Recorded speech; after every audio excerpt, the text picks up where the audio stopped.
Hey there, Wargamers, Justin R. Paint here, and let's talk about Battletech Alpha Strike.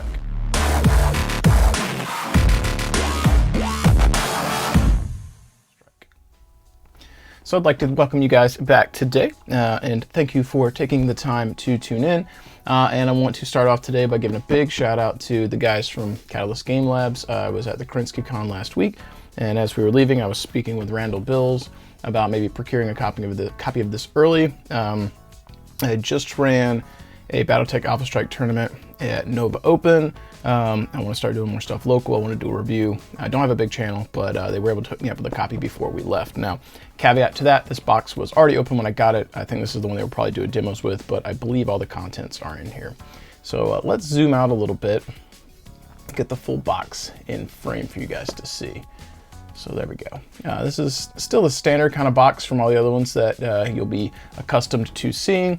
So it's got the nice kind of hard, thick box to it. Really nice. And as I always say in every one of these unboxings for this kind of thing, keep your boxes.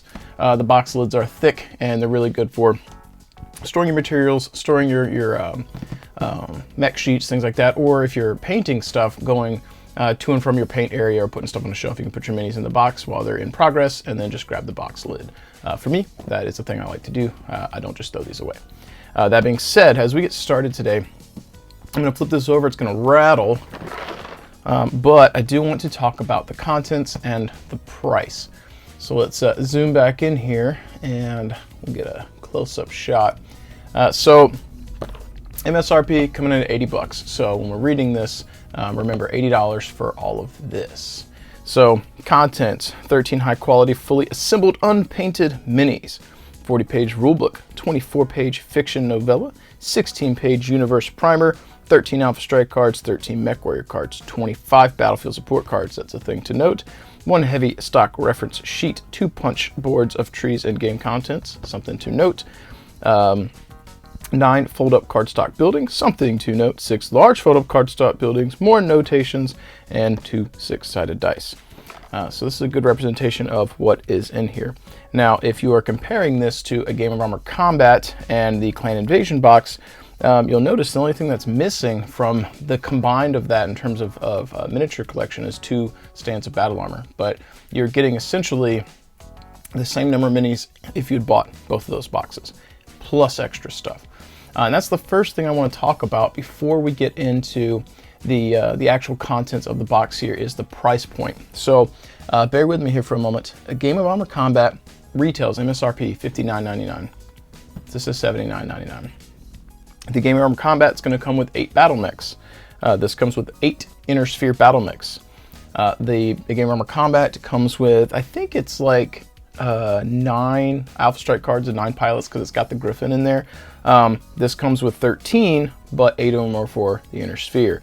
The Game of Armor Combat is also going to come with the primer, the little novella, the rulebook, all the other accoutrements, so to speak.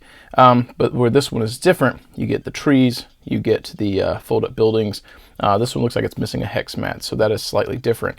But for marginally more, you're getting extra stuff. So when I encourage people to get into Battletech Alpha Strike, I've typically been encouraging them to pick up a Game of Armor Combat, Clan Invasion, and one of the Battletech beginner boxes. That way you get a total of 15 mechs and 2 battle armor.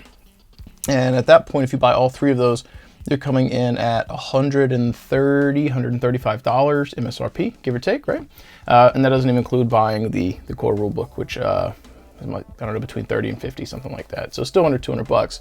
That said, if you were to buy this compared to the others, you would actually save money. So the Clan Invasion box is $49.99. The Game of Armor Combat $59.99. Those together is $100 and essentially $10. It's actually $109.98, but $110. You know, MSRP. Obviously, you can get that cheaper online. You'll be able to get this cheaper online potentially too. But compared to the Clan Invasion box, this has 5 mechs. It does not have the 2 battle armor. And again, it looks like you might be missing hex maps because this is for Alpha Strike, so they don't include that. But you're going to get trees and buildings as a supplement for that. Doesn't look like you're going to be getting any classic sheets either. But the things that you're losing are the paper portions of those boxes and then obviously the 2 stands of battle armor. This is tailored for Alpha Strike, and those paper versions, if I'm honest, if you were buying those other boxes for Classic, you probably already have sheets anyway. And if you're new, you get those, but most people are printing sheets, so those are kind of just like a bonus for being in there. So if you were to buy a Game of Armor Combat and Clan Invasion, as I said, $110. Aside from the 2 infantry stands and the slight difference in other contents in terms of the maps and the classic sheets, you're getting the same number of mechs. So 13 mechs versus 13 mechs. This is coming in at 80 bucks. That's $30 cheaper MSRP than the other ones. And the only tangible thing you're really missing, other than the card stuff, which again is kind of irrelevant since you can print those online anyway, is the 2 stands of battle armor.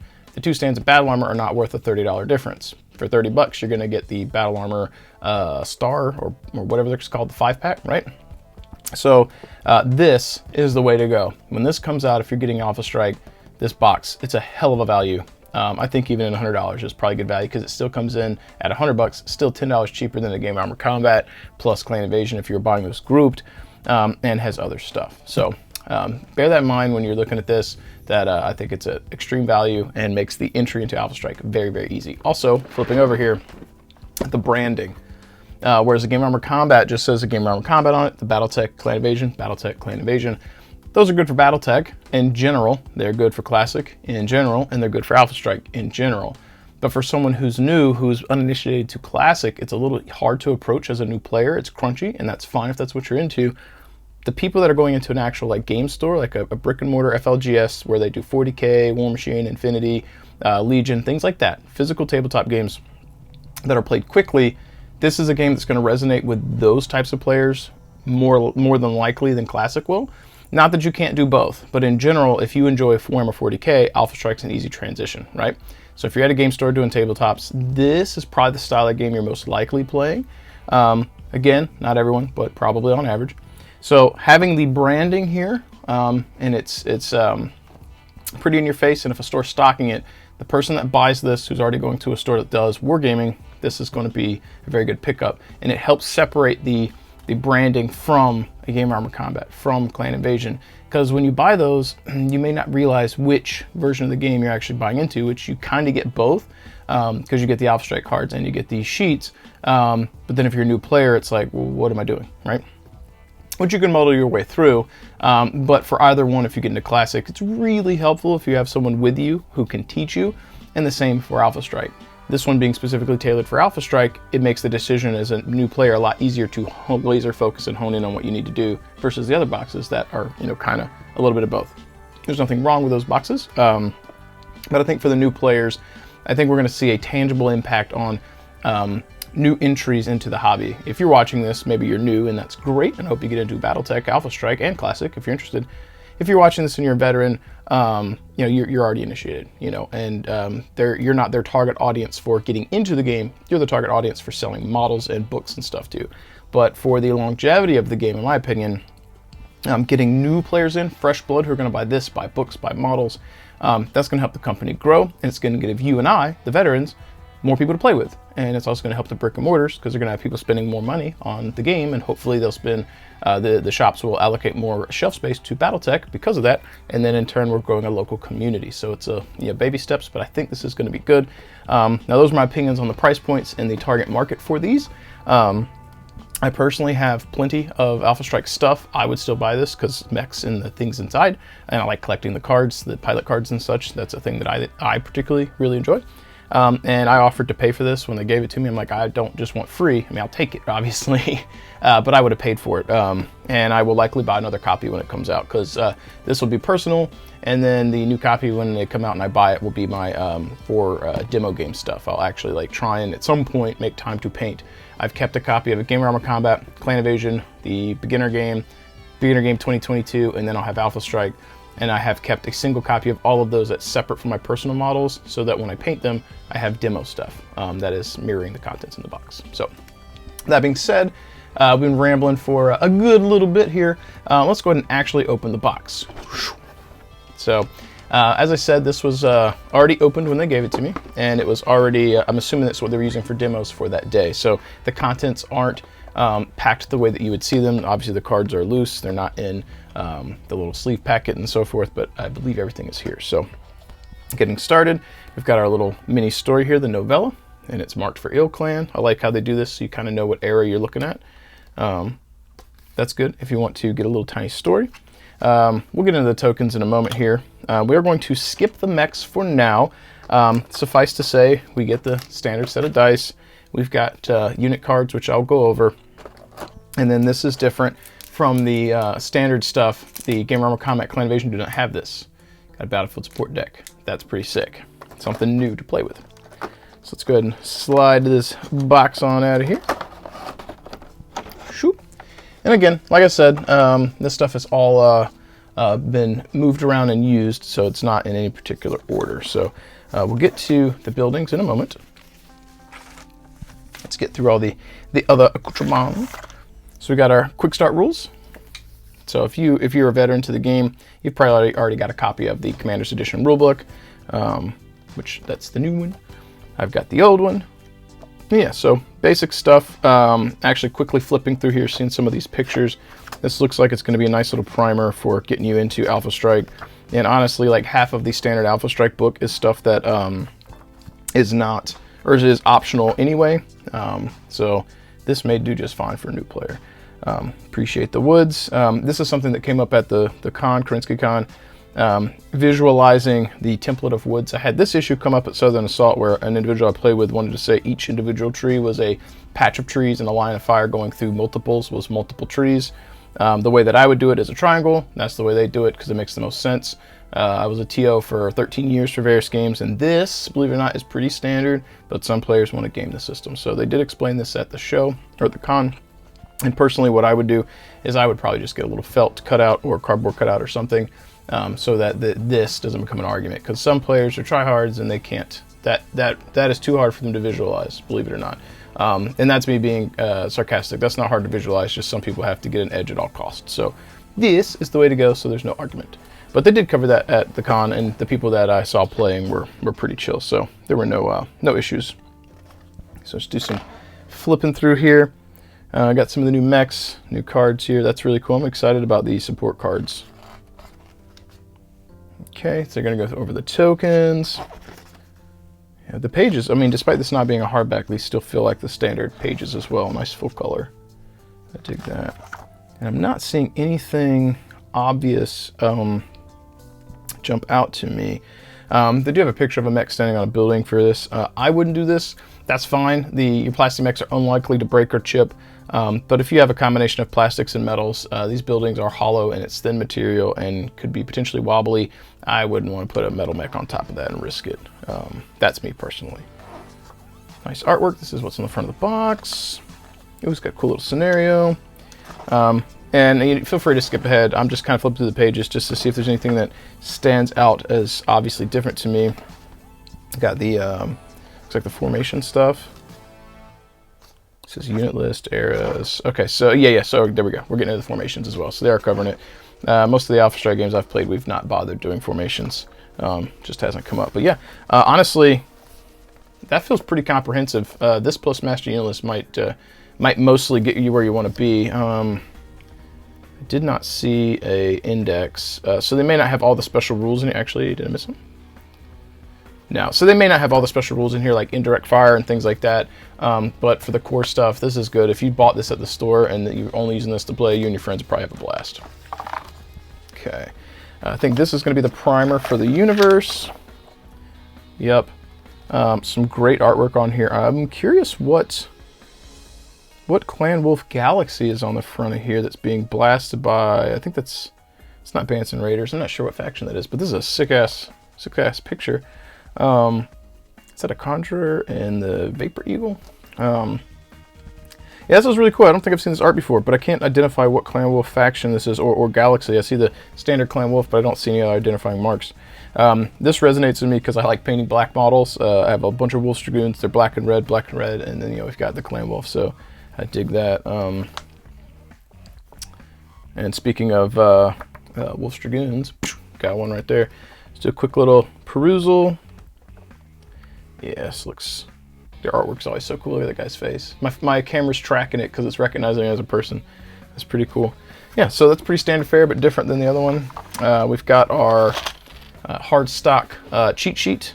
And let's see here. So buildings, okay, that's cool. Battlefield support table, very cool. I'll have to look at the rules on that and see if it's actually covered in the standard game as well. I'm sure it is, it just hasn't come up. Special abilities, so this is probably not, obviously not extensive, but this is probably going to cover the majority of what is in the box. Those might have been in the quick rules, but they're on here. And we've got critical hits, ranges, which I always screw this up, and I always have to tell people 24 to 42 instead of 48. Nice. Cool.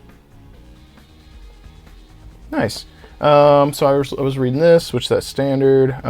Yeah, this is in the core book, but this is nice to have around. That's pretty great. Honestly, a Game Armor Combat, if I had this and the classic one, since it kind of also has both Alpha Strike and Classic in the box, just it's not branded as such, this would have been great. This is a really good addition. I'm gonna have to keep that, lugging that around. So this is cool. Here's the punch out for buildings, or not buildings, trees here. They break immersion a little bit because they're not fully 3D trees, like something from a train set, but that doesn't bother me because this is a lot better than having nothing, and they are color. And honestly, I spend a lot of time painting minis. I don't like playing or painting terrain personally, and I work for a terrain company from a day job.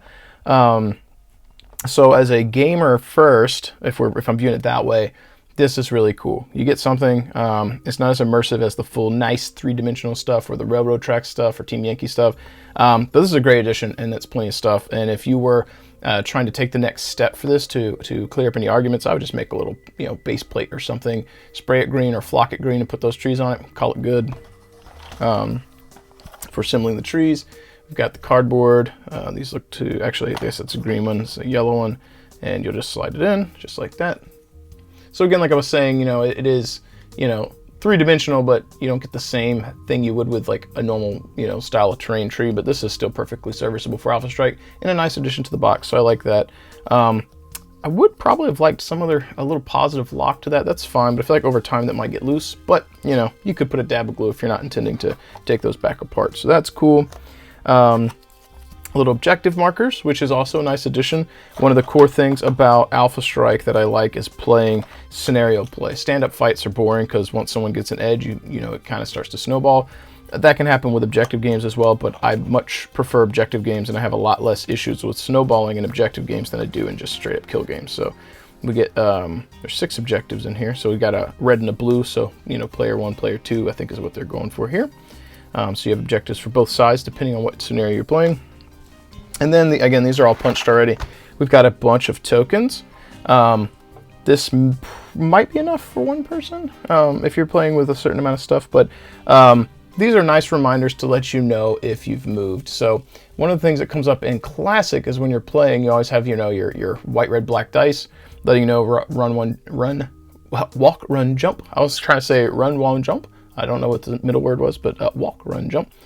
So if you move, ground movement, that tells you plus Team M to make sure you look at your unit card. Jump. So you've got your Team M +1. This does not account for your penalty to your shooting. It is just your TMM, and it does not account for if you have strong jump jets or something. So if you start to get into the extra rules on certain units, you'll have to remember. And then the flip side of that is sprint, which is still your standard Team M, but to let you know you sprinted, so can't shoot, yellow. So we got more jumps. And actually, some of these jumps are double-sided with different colors. So you have immobile, and immobile is different than standstill. Immobile is like, shut down or some other effect that makes you to where you cannot move. Standstill means you can move but chose not to. So this one is a -4 TMM. It makes you almost impossible to miss. This one just means no TMM, and technically you would get a bonus to shooting because you were stationary. So that's pretty much it for those tokens. You get a nice little selection of them, which is pretty cool, and a nice addition, I think. So let's dump those here. Get that out, and we will start putting contents back in. So that's our primer. We got our quick rule set, and that's a nice little thickness to it. I did not see the Ironwind Metals advert in this that was in the beginner's box. I imagine that might have got tossed because I feel like it's been in everything. I'd be shocked if it wasn't in this, but the discount they give for spending $100 with that coupon that's good for the next couple of years, 20% off, is pretty substantial. So, but yeah. Take a quick little sip there.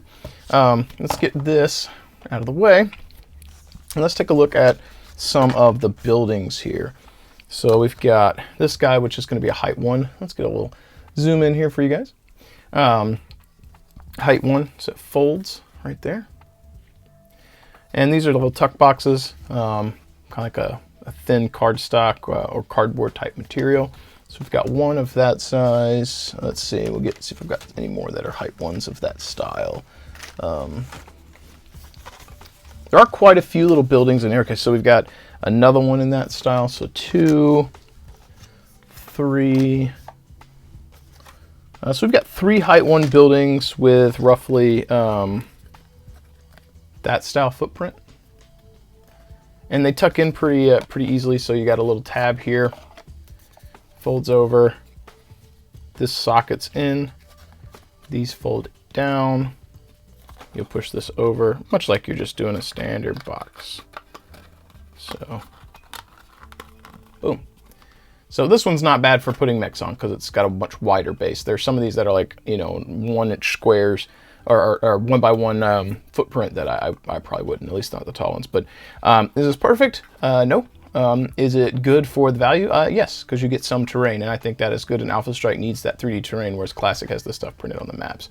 I'm working with Austin from Death Ray Designs, my boss, to see if we can make some one-to-one style MDF stuff that'll mirror this so people can upgrade if they want, or buy extras to play Alpha Strike with a very affordable entry-level way to get some robust terrain.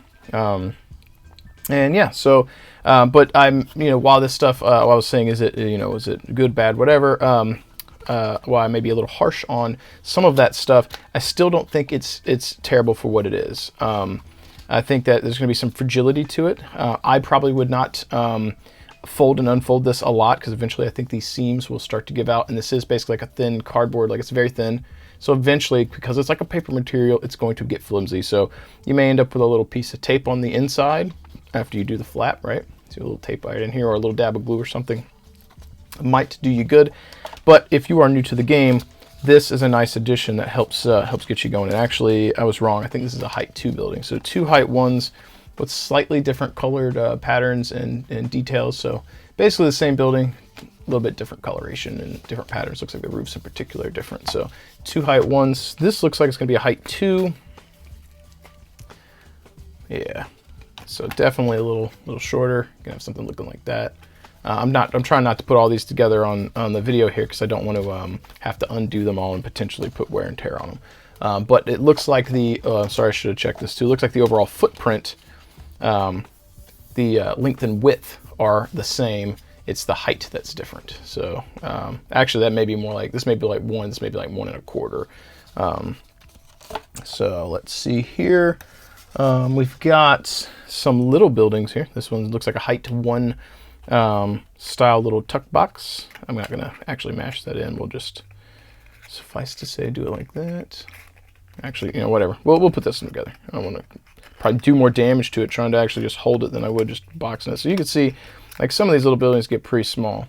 That's pretty small, right? The stuff that we typically make is a little bigger, but that's still pretty cool. And I think this one's probably intended to be very frequently stacked on top of another building to add a little, extra elevation, or different areas for line of sight blocking, or just nudge up against a building. So pretty cool. Let's push that out there. Hopefully, there we go. Gotta be careful, but I found kind of sliding my thumb in, catching that tab right here, and then pushing up gently kind of dislodges it for me. And yeah, you can do the same with that tab as well. So if you happen to pick this up when it's available and you find yourself unfolding and folding multiple times, then you've got that. So another one that's a little bit taller. So different details. So we're at 1, 2, 3, 4, 5 buildings. I'm curious to know if they gave me extra buildings or something. I feel like we're getting a lot more buildings here. Another one of those ones that's like the height 2 or 1.5 or 1 1/4 type thing. Let's see. some more small buildings, and you can see some height difference here.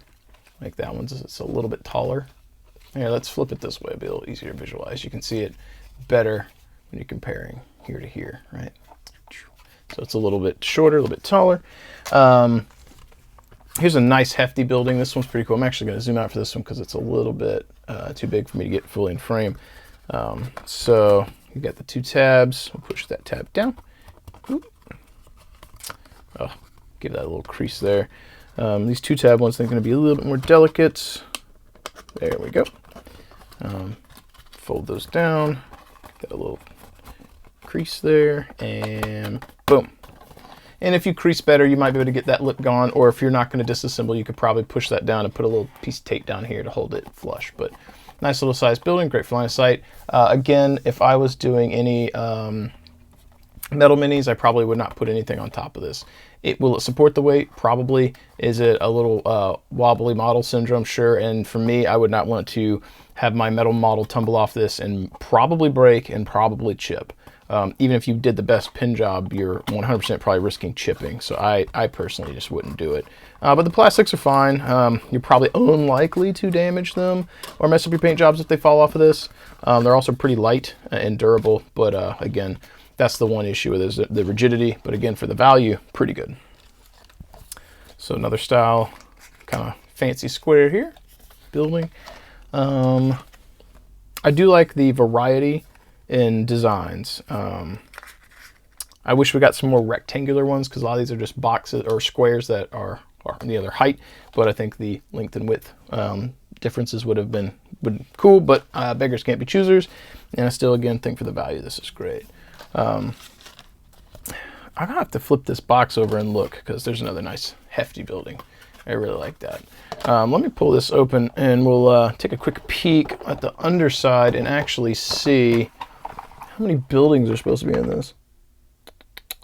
Supposed to get nine fold up, small, and 6 large. So that is 15 total. Let's see. I feel like I went through more than 15. I wasn't counting as I was going, but we'll count.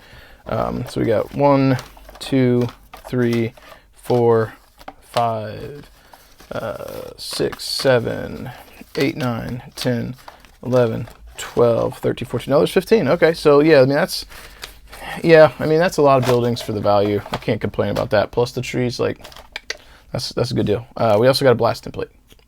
It's the last of the cardboard dealios. This is a nice addition because previously, if you got a third-party one or aftermarket, someone could make this, which we have done. We make some for Fortress Miniatures and Games. But I don't think I have seen an actual physical one from them, or at least not in my stuff.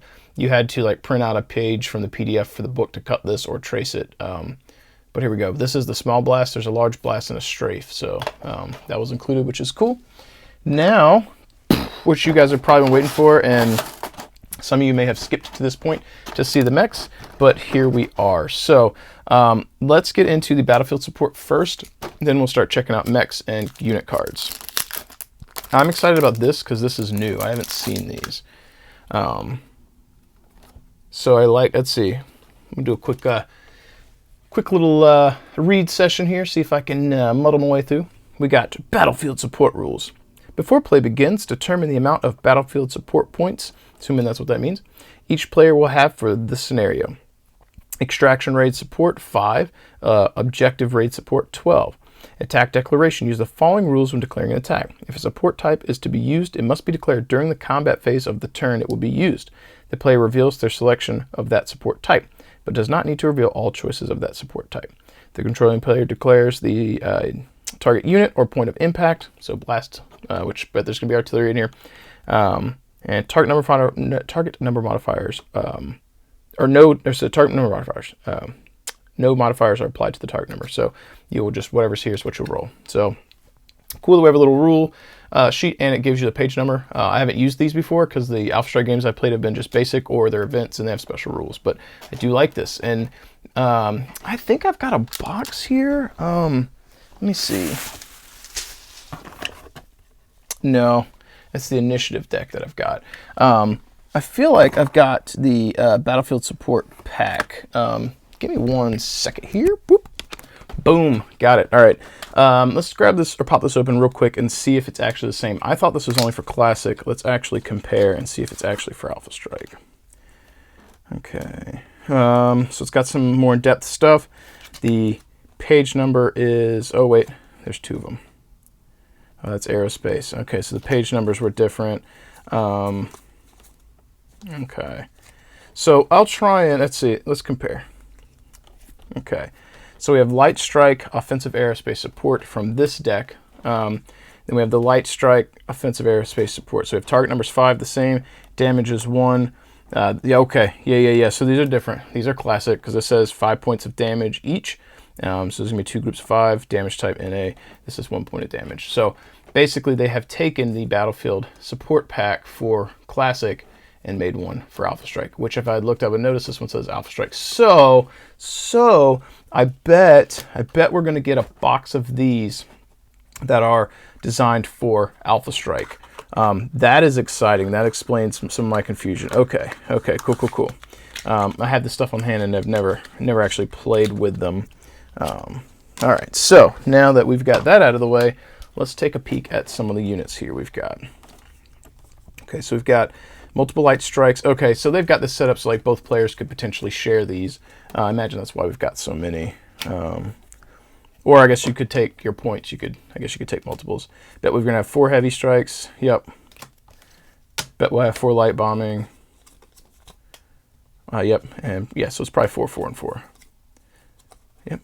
Thumper. Sniper. Yeah. Okay. So let's take a look at these stats here. The point totals are for what they cost from your battlefield support. I get that. So target number modifier, looking for 7s to hit. Damage value 1. AOE 1. That's not too bad. I mean, that's actually a pretty light artillery cost and damage. That could be a lot worse for a thumper. The sniper needs 8s to hit. His area of effect, and it's 2 damage. Okay, so that's not too bad. Not overly complicated. Very simple, easy to follow. The only thing we'd have to do, I think, if you're using this, is look up the drift rules. Okay, so we've got heavy bombing. Same thing. Ooh, that one costs more. That's 4 versus 2 and 3. I guess it's doing 2 damage, but its target number is 1 less than the other artillery. So light bombing, yeah, its target modifier number is very low, but doesn't do as much damage. Okay, and then heavy strike. 6 for 2 damage, so single shot. That's, yeah, 6 is to hit for 2. Okay, so here's my problem with this. This and actually some of this is here's pretty dumb in a good way if you're using them. And maybe for the scenarios with this box, it's not so bad. If this can be used in regular Alpha Strike, if you're using the battlefield support, this will absolutely destroy some lights. Imagine you are playing a Fire Moth, which in Alpha Strike has 2 hit points. Someone needs a 6 to hit you and they do 2 damage to kill you. That's a below average dice roll that's required. An average dice roll with 2 dice needing about a 6 or about a 7. This is below average, and you can nuke a light mech. Now, that's a niche case because a lot of lights may have more HP than that, but the Fire Moth being a prominent one for clanners, this is very good if you start using these rules. So if you're Inner Sphere and you're struggling against Fire Moths, like, get this dumb thing and blast them. Like, you have a pretty good odds of hitting that 6 and taking out a mech. That's pretty brutal. And then the Light Strike, yeah, Light Strike's 1 point less. It's easier to hit with than 1 point of damage. Yeah, the 1 point of damage isn't so bad, but that 2-pointer, that right there is rough. That's rough. But yeah, I mean, I say dumb mostly in like a crazy way, but this is pretty cool. I'll be curious to see if they come out with more stuff like this. I have a hard time believing that they won't. We'll see what happens when this box goes live for normal retail distribution and how the new Kickstarter looks. So there we go. Now let's check out some mechs here.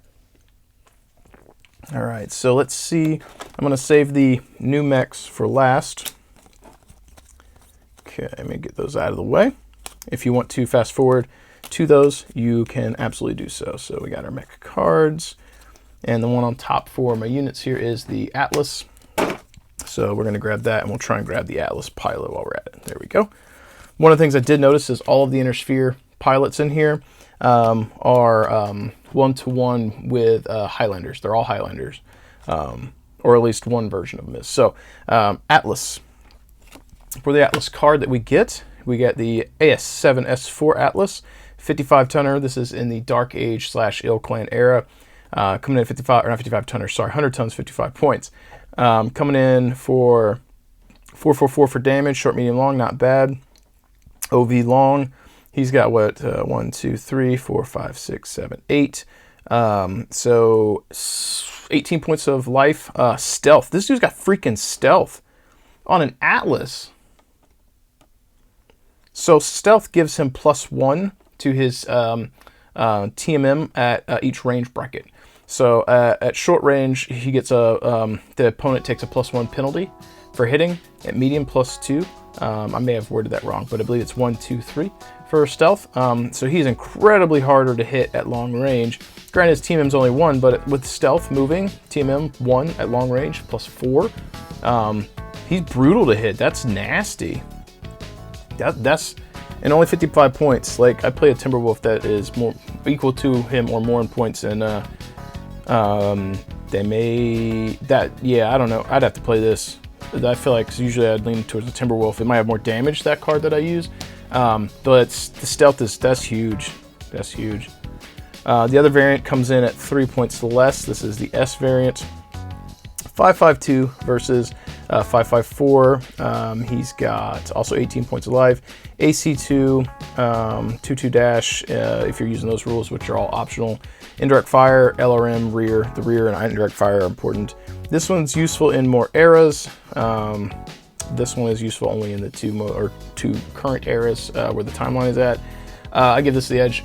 Yeah, I'll pay 3 points all day long. I'll do a little bit less damage, but with that much HP, the amount of damage you're not getting hit with because of stealth that's sick. That's a good variant right there. And the mech on the card here is Captain Kevin Street, Northwind Highlanders. As I usually do, I'll give you guys a moment. I'll pause here. You can read the card for yourself if you like, and we'll flip it over. We've got Cassius McMillan, Force Commander for House Merrick, 2nd Free World Gods. And that actually mirrors the other side of the card too. I really like that. That's cool. So that guy, this guy, pretty neat. So the Atlas is pretty sick. Let's check out the model. I feel like this is mostly a repose. Nothing on it is standing out as obviously different than the other one, and there may be because I don't have it here in front of me to actually look at. But yeah, details still look great. Very crisp back here. So this is a thing I want to note that I actually really like right in here. You actually see like the rear of this is probably what, SRM4 or 2 SRM2s. You're actually seeing the rear pips where it would the exhaust would come out, and then the front here. Or sorry, front here. Actually, that's 6. Now, what is that? No, what is that? Never mind. That's okay. That's weird. I thought that lined up with the missiles. That doesn't. That lines up with. Oh no. Okay. That's probably the rear shots. It's probably got some kind of rear-facing weapon, which he does. So you've got this, and you've got what looks like maybe some lasers. Okay, I'm a dumbass. I thought that was the rear ports for these, and then I saw there were 6, and then I realized like they're on a different plane. Yeah, so I bet that's some of his rear-facing weapons. Very cool.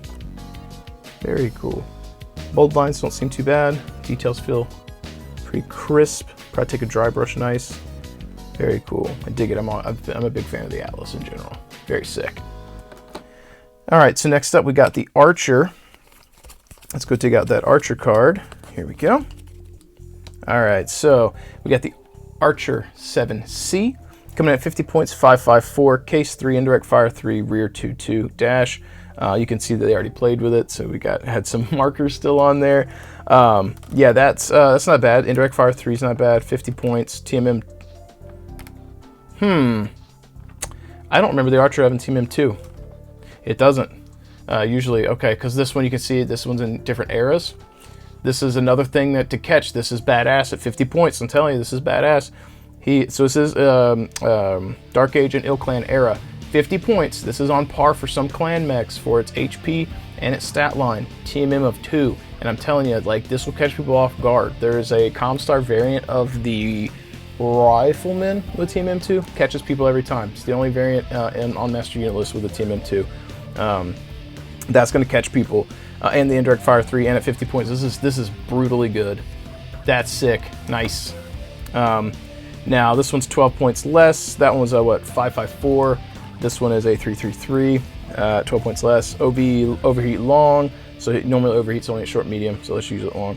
Case Indirect Fire 2, we got what, 12 HP versus 10 HP, so 10 HP difference, 12 point difference, but TMM of 2, and honestly that TMM is probably going to give the other one an edge. There's a point difference, but more damage on this one and a better TMM if you're playing in this era where you can pick it. This one all day long. That's Gucci, as they say. Mech pilot wise, we'll zoom out a little bit so we can get the full card in here for you guys. We got, you know, landscape versus portrait situation going on with the cards. We've got Robert Gregg, Sergeant Mercenaries, Northwind Highlanders. And again, lines up with the picture on the card. Same thing here for the Lyrans. So we have Jacob Binfield, Mech Warrior House Steiner, 9th Lyran Regulars. And because this is tailored for Alpha Strike, I wonder if these cards, they can't be specific Alpha Strike, the pilots. I bet these pilots, I bet some of these abilities could be used for Alpha Strike, but because it has a gunnery and a piloting skill, these are probably going to be more tailored for Classic. But I think some of these do work in Alpha Strike, some of them don't, from what I've seen. There's some pilot skills that just don't translate well. Not that a lot of people I know use them very often anyway. It's typically like scenario play. So next up, we're going to grab the Locust here. Let's see, that's what's on deck. Okay. Oh, right. I almost screwed this up. You guys don't want to see the cards, you want to see the mechs, don't you? So we've got a pose difference on the Archer. Got his rockets here, and this one I believe is different because I don't think the standard Archer, or the previous two, because we had the legendary one and the standard one. This one's kind of running, kind of hunched forward slightly looking. Actually, yeah, he's kind of mid-walk. You can see his foot's not even all the way down, it's mid-walk. And he's got these either ACs or big lasers or something on there. So, cool. I like that he's got some like momentum going. You know, when you're looking from top down with his feet, he's kind of walking, right? So I really appreciate some dynamic posing. It's a thing I always liked with my miniatures in general. When I play games, I don't want my minis to look static. It's fine if some of them are, but if I can get that movement in them, I feel like it's more immersive for me. All right, so up next, we got the Locust. Well, you can see we got that marker on there as well. Again, so these were being played with. The Locust 7V, 25 points, 20 move, TMM 4. Do they normally have a 4? They don't. Okay. 4 TMM is pretty brutal. 2-2 for damage, not bad. 25 on the point scale. Ill Clan and Dark Age era. Pretty straightforward. The 20 move is great, so if he sprints, he's moving at 30. TMM 4 is absolutely devastating. That's brutal. 5 point difference here. He has 1 more life in AMS in case. If you're having to worry about this guy exploding from ammo explosion, he's probably already dead anyway. AMS is nice, the extra life is nice. He loses 1 damage at medium, which at medium range, you're arguably going to be spending the most of your game turns fighting at that most of the time. Granted, your lights can get into short range, so maybe that's a wash for you. But at 5 points more, if you're playing in an area, if you're not doing all out, then your area's down here. That plus TMM 1 for 5 points more and 4 extra movement. You go from moving 24 to 36 on sprint. That's fantastic. I mean, these variants they put out are great. I'm gonna have to see if they're actually on the master unit list because these are fan-freaking-tastic. For the pilot cards here, we've got Anthony Ryan, Mech Warrior Mercenary, Northwind Highlanders. And again, it's the same picture. Same picture. So this one's Afonso Nascimento, the Cornet from Torian Concordat, Piedis Hussars. I probably butchered that, but there you go.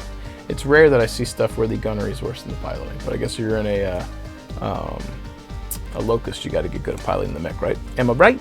You don't want to fall down when you get shot at. All right, so Next up, we got the Phoenix Hawk. Okay. So, again, I bet this is going to have something on it that's better than the other one because it's a more modern era. 31 points. Team M2, 12J, 331 overheat energy, so doesn't have to worry about exploding with ammo explosions. It's pretty straightforward. That's pretty easy mech to play. Oh, let me back up. Man, I'm so excited to look at these damn cards. Rewind. Locust. And the thing with the Locust here, I notice on the card, it mirrors the pose really, really well. And this is digital, right? And this is the actual physical. So yeah, yeah, very nice. That's really slick. Crisp details. I love the pose. Yeah, man. I dig it. And you can never have too many Locusts. It's super easy to find the points for those. All right, back to the Phoenix Hawk. I'll try not to get too far ahead of myself because again, I'm so excited about these cards. I'm getting caught up in the how good the last few were. For 1 point less, Team M2, 12J, 332 energy. They both have 7 life. Yeah, so this one's 1 point more. It does 1 point more at long range. They're almost identical. So nothing particularly crazy about the Phoenix Hawk. So no, I'm just kidding. Phoenix Hawk's great. There is nothing super duper that makes this one a must take for the current era. Technically, this one's 1 point more for more damage. If you got the point to spare, why not? If you're shaving points and you want to use this variant, cool too. But yeah, I'm a big fan of the Phoenix Hawk just in general for the aesthetic look. For the pilot card, you'll see the dudes here. Match. Ooh, that one. Ooh, that one does. Oh, nope. That one doesn't match. This is the first one we've done doesn't match. Okay. So the Highlander did, but the other guy didn't. Interesting. All right. So for the Highlander, we've got Kimberly Michelle, Sergeant Mercenary Northwind Highlanders.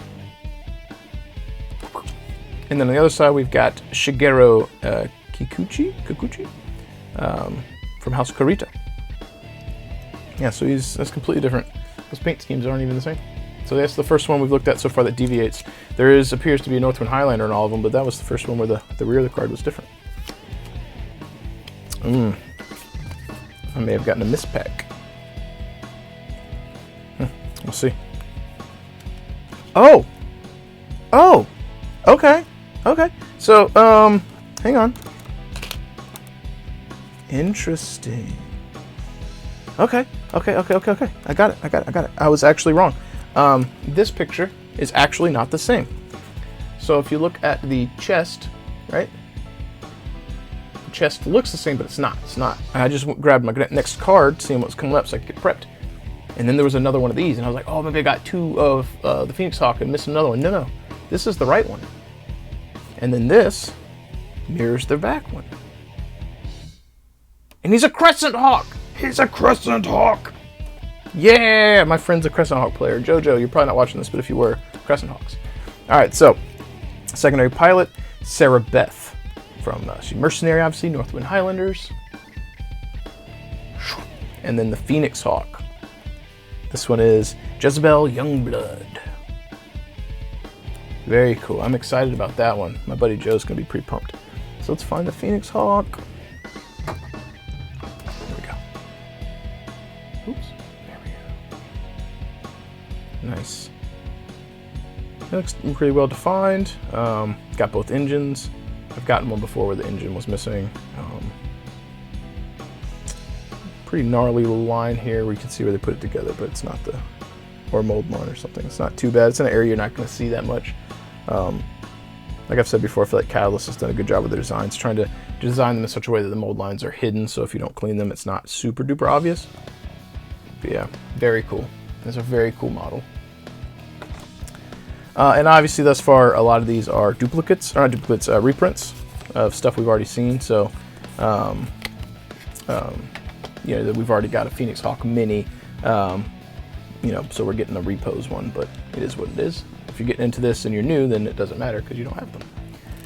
All right, so next up we got the Warhammer 6R. I think this is the standard variant I use all the time. This looks like a Davian one. Yeah. So I started with the one that's useful in all eras. 32 points, coming in with 11 HP, Team M1, 8 move, 332, overheats 1. Pretty run-of-the-mill, not amazing, not bad, not a terrible investment of 32 points, because decent amount of firepower, decent amount of HP, can't super ignore it, but he's also not a big damage dealer, so just kind of there. It's a quantity versus quality equation frequently, and getting a Warhammer in is not a bad thing if you're trying to make room in your list. This one is the Dark Age and Ill Clan era, 40 points, so 8-point difference. This one's coming in with Team M1 movement 8, 442, case 2, and this Mamma Jamma also has overheat long and 13 life. No, yeah, 13, and this guy had 11. So 8-point difference for pointed damage, more at short and medium, and 2 more life. Yeah, I think this guy gets the edge too. The TMM's not crazy.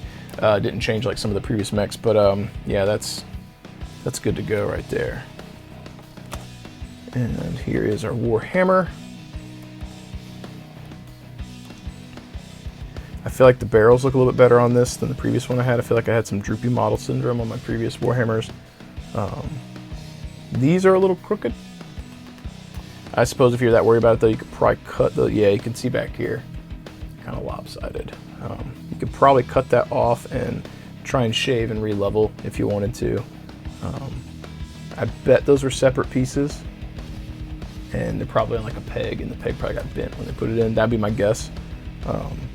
So yeah, if you're trying to make this look nice, paint-wise, on this one in particular, the other ones have been fine, mold lines have been fine. This one's got some mold lines on the weapons. You might just take a quick scrape if you can, if you want to try it. But yeah, you might actually cut those off, shave, and then re-glue to get flush if you cared to. But otherwise, can't go wrong having Warhammers.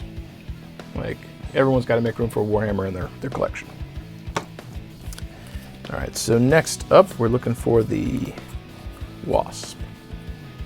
Huh. I don't have a Wasp pilot. What I have? Huh, okay. I didn't get a unique pilot for the Wasp, but I got 2 Phoenix Hawks. Maybe that was by design. So we've got the Wasp 5A, 17 points, 110, case 2, 3 life, 16J. All in all, just a nice little harassing light mech, Ill Clan and Dark Age era. 7 points less, 200, 12 jump, TMMs are 2. Actually, TMMs 3.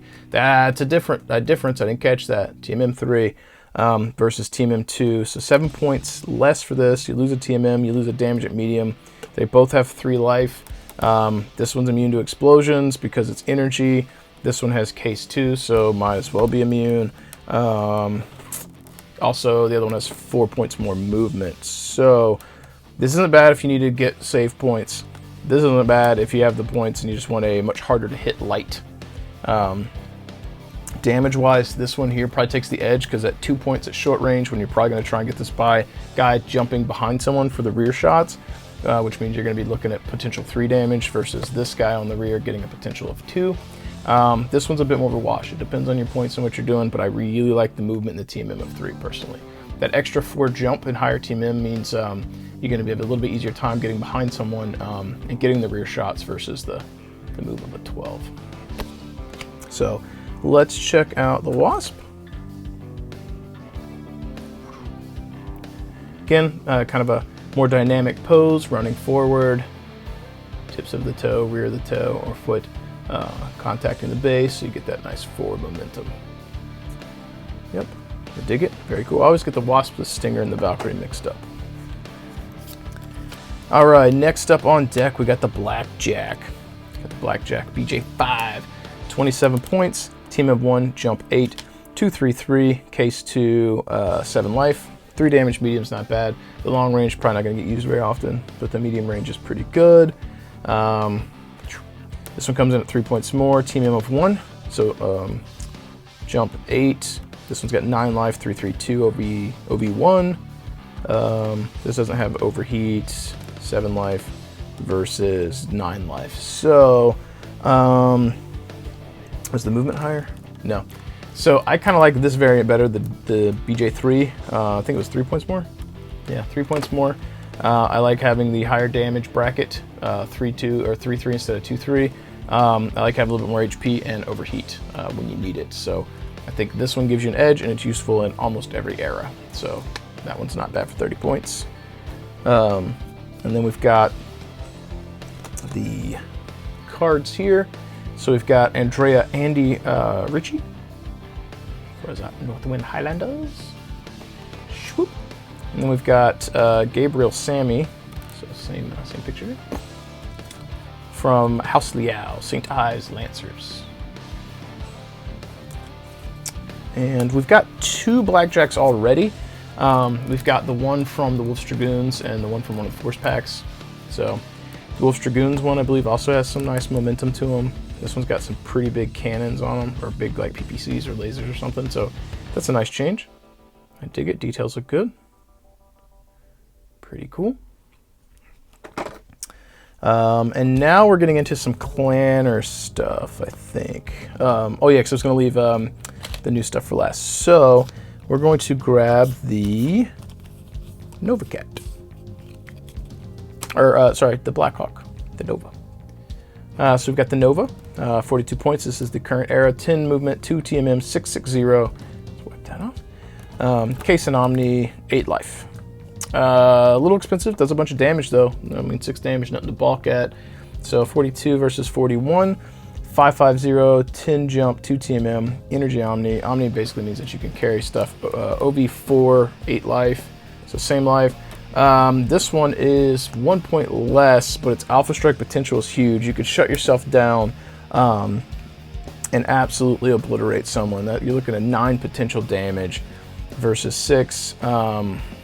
That is a little bit of wash though, because over the course of a game, you're not going to spike a whole bunch of damage at one time, but you're going to get every attack's going to have 6 versus this one having 5.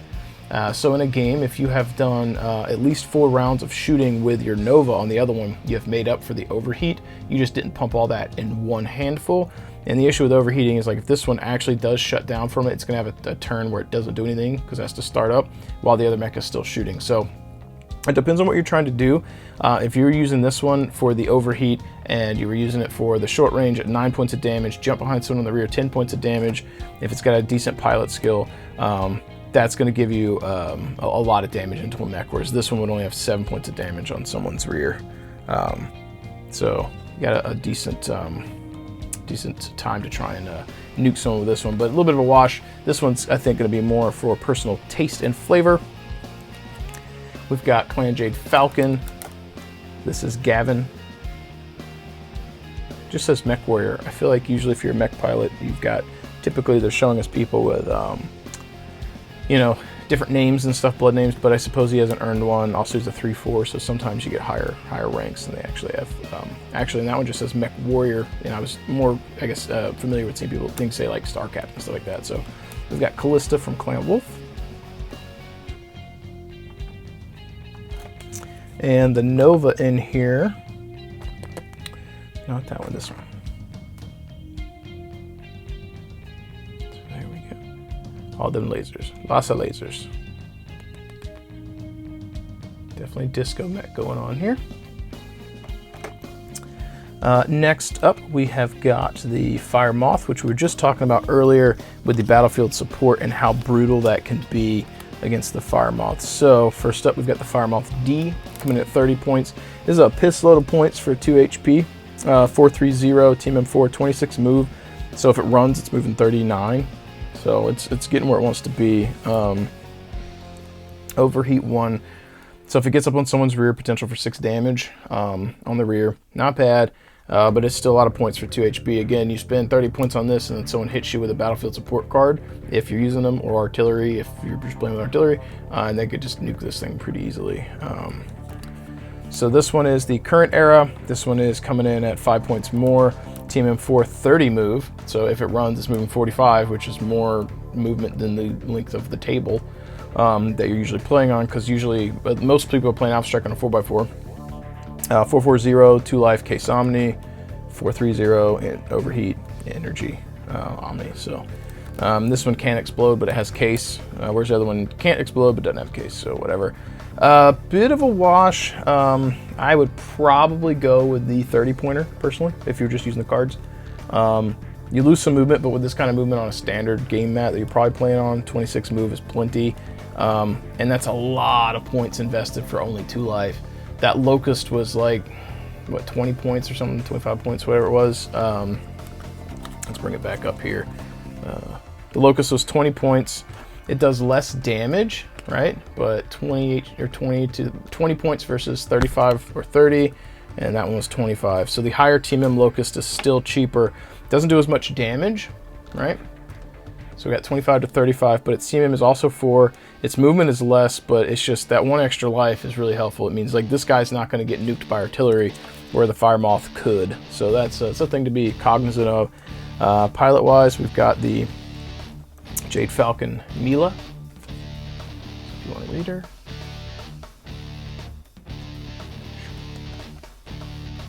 And then we've got Latello from Clan Ghost Bear. Some matches. And Fire Moth. There we go.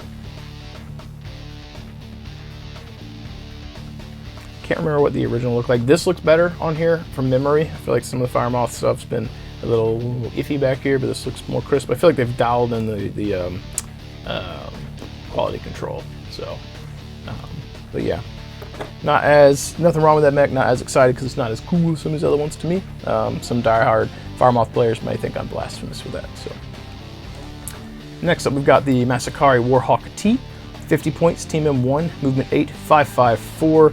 OV1, 14 points of life. It does heat, energy, and omni. I think this is the variant I used last year in Robert's Southern Assault. If not, mine might have done heat 2. Might have been 2-2 dash, but heat's pretty brutal. Team M1's rough, but it is an assault mech. Let's see what the other variant's looking like. 3 points more, 666 for damage. Team M1, 8 move versus 554 and overheat. So already getting the edge for that. Energy and omni. Also 14 life.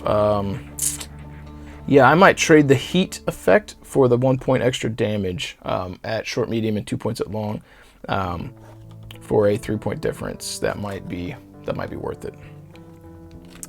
For pilot cars, we've got Aaron Helmer from Clan Jade Falcon. And then we've got Lashta Scott from the Scorpion Empire. And let's check out the Masakari. This is a mech that I've grown to love and hate. Bobby from Fortress likes to use these, and they're pretty brutal. I dig the movement on it. I like the little curve in the toe. So again, you get that forward momentum. I appreciate that. The arms, I feel like some of them, the arms are pushed in and they're touching the legs here. They've got that equally distributed. I feel like that's more rigid.